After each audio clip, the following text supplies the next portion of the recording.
Hi, welcome back to Finally Revealed.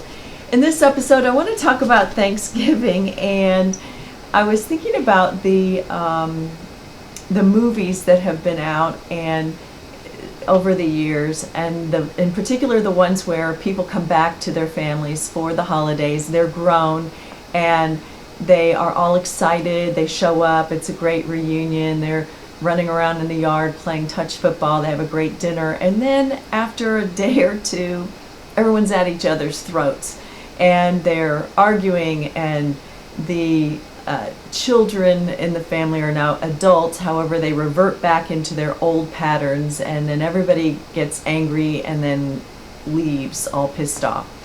And it's funny for us to watch because those things have happened to us from time to time.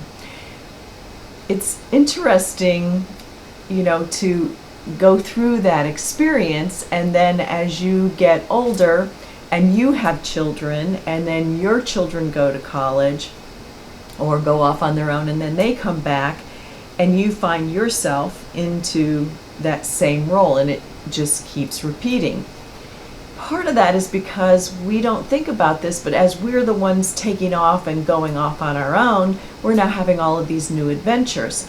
Our parents had us, or our caregiver, our grandparents, our guardians, whoever raised us, they had us there. They were taking care of us, and we were with them for a significant period of time where they were in charge of us, looking out for us.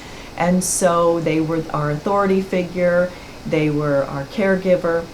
So when we return back to them after being gone for however long, but now we're adults, they are remembering us the way we were, and us being trained to have them be the dominant party, we then fall into those roles.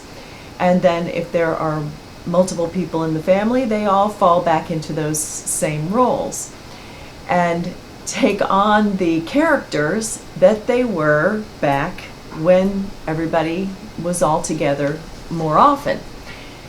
And to me, it makes me laugh because it reminds me of the Married with Children show, and Al Bundy was the dad's name. And anytime they brought up something about, you're terrible, he was a shoe salesman, and you're worthless, or this or that, he'd say, oh, no, I had 4 touchdowns in one game in high school. That was his claim to fame. Well, some people, high school was the greatest part of their life, but that's a few years of your life compared to all the rest. And thinking of people back when they were children and holding them there for their whole life is kind of unfair. So we can't be in charge of everyone else, but as we have talked about in the Be the Change series, everything we do impacts everything around us. So this year, we may have conquered this already, but I think that this can be changed.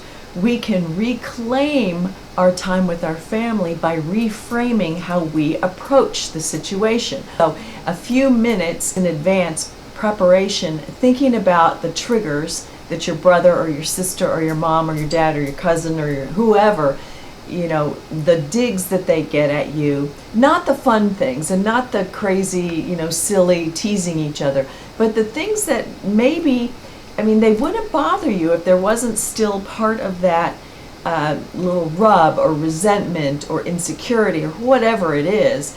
You don't, maybe are not conscious about it. If you can raise your awareness to think about those situations a little bit in advance and come up with a strategy to just let it go. Of course, if you're the one who is the instigator, stop it. But prepare yourself for going back home or going over to dinner, today on Thanksgiving, and greeting everyone where they are now. See them where they are now. Yes, if you're in the family home and you're staying in your old room, or you're going back to relatives and there are pictures all around, you're going to have lots of opportunity to talk about it and reminisce. But as far as the people that are there now, if you haven't seen each other in a while, or even if you have, ask them how they're doing. Be interested. Appreciate the fact that you're together. This has been a crazy year, and if you're able to be with family now, appreciate them. Be gentle with them. Allow them to be who they are now, and be curious and cooperative with them in your communications. You're only together for a short time, possibly. Enjoy that moment. Allow them to be who they are, and then you show up as who you are. See how that goes. This is a really good time for us to come together as a world, but we can do it first in our families and reset the framework. Make this your best Thanksgiving yet. I hope this was helpful. If it was, give me a thumbs up. Share this with someone that might benefit. Leave any comments or questions below. Have a wonderful Thanksgiving. Subscribe if you haven't already, and come back and see me next time. Thanks for watching.